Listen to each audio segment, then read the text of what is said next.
compendium of issues, or there's a full compendium of issues which we can then focus on and then debate. So the purpose of today's engagement was to provide all of the other things that the president didn't add to the State of the Nation's address, so that the debate will be very balanced.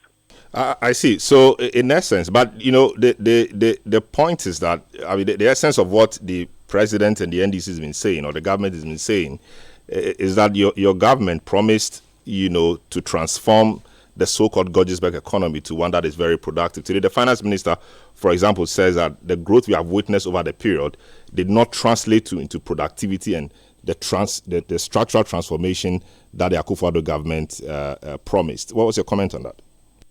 Well, that is something that they are allowed to say. We will also draw their attention to some other parts of information that they have not put out. For example, the 67 billion Ghana cedis that they have borrowed in the last 2 months, for which they will not be able to show anything significant that they have done with it. We'll also be able to show the growth in gross international reserves, the growth in our forex reserves, the growth in the Ghanaian economy, which he says has not translated into a reduction in poverty. Meanwhile, on their watch, they were not even able to achieve those levels of growth. So we'll be able to present all of the other information so that while they put theirs out, we put ours out, all of us can have a wholesome conversation about what next to do with our republic. I see. You also talked about the introduction of taxes in the budget to be read next week.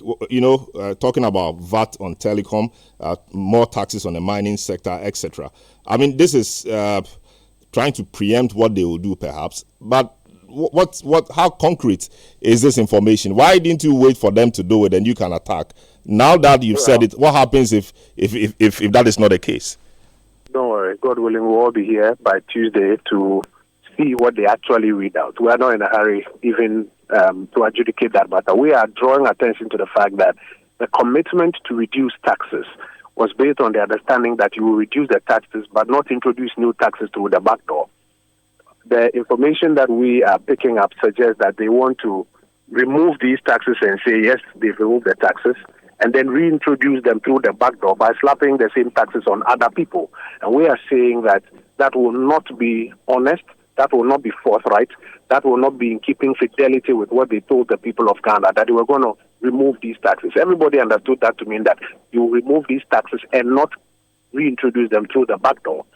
If indeed they come on Tuesday and reintroduce these taxes through the back door, so for example, you take away the tax on transfers and then you put the tax on the companies, or you remove the betting tax and then you slap the same amount on gold mining companies, or you remove one tax and go and put it somewhere, you will not have kept fidelity with that. And that is why we are drawing attention to the fact that this is what we are picking up. We are hopeful that they don't come and do that on Tuesday. I see. So you talk about the taxes are imposed on the companies. The companies will find a way of making the consumers pay back for and pay for those same taxes. Kindly let us appreciate how, if the mining companies, for example, are taxed extra, how that translates into the man on the street paying for that tax. So for many of these corporate taxes, what will happen is that if you increase their corporate tax rate, because they have already agreed to their profit after tax targets with their parent companies and their shareholders, they have to find a way to build it back into their structure one way or the other. They may, if it is an industry that deals directly with consumers, they may have to pass it on to the consumers who are paying for it directly. Or if it is an industry that has a lot of intermediate services, local content intermediate services, they'll have to find a way to extract that extra layer that you have put on them, extract it from them. So depending on the layer that you bring in or the type of industry in which you are, they have to keep their profit after tax targets, which they have already signed up to before the beginning of this year. And so they have to find somewhere to take it out. So there are some that they will pass on to the consumer. There are some that they will try to squeeze out of local contractors they are working with. There are some that they will have to squeeze out of their suppliers through the margins that should have accrued to, for example, Ghanaian companies in the mining industry, for example. I see. So we await the debate tomorrow. But the National Economic Dialogue started today, and we've not seen the MPP represented. What was the reason? I don't know if you have seen the ENC and the CPP and other political parties represented. I suspect it's because the government has not invited political parties. I don't know if you have seen them. Have you? I'll confirm that, but I was really looking out to see the MPP. Yeah, I have not seen any political party. I suspect it's because the government did not invite any political party. The National Education Forum, we were informed that they did not invite political parties per se. If that is true, I suspect that that's the same thing that would have happened here. I see, but you've been following. I guess you've been following. So far, what's your view on some of the thoughts that have been expressed? Before I address that, let me make the point that it is important to understand clearly whether they invited political parties. I'm only speculating. I don't know. Yes, I'll clarify that with Felix Ofosu-Kwakye when I get him. But if indeed they did not invite political parties, then it begs the question why the president was asking that we participate and show patriotism. Was that just for public show, or it was because they intended to invite and didn't go through? I think it's a matter that you should get into. I'll clarify that, yes. Yeah, today, from what report that we have received, I think it was Mr. Kiwaya Mwako who essentially made 3 points: that you need vision, you need continuity of policies, and you need all inclusivity in executing them. That's the report I have read today. I don't think anybody would disagree with that one. There's been a clear vision of where to take this country to. Part of the problem has been the lack of continuity. This administration has come to power and has started off by truncating some of the things that are helping us get on the economic path. In your headlines, I heard you say that the Gold for Oil program is being suspended. It was one of the major programs helping us to shore up our currency. So if the same government is going for a conference that is asking for continuity in economic programs, and that same government is cancelling economic programs, then what are we going to get out of this conference? You are aware of the thousands of young people who are being kicked out of their jobs, who are being dismissed without just cause.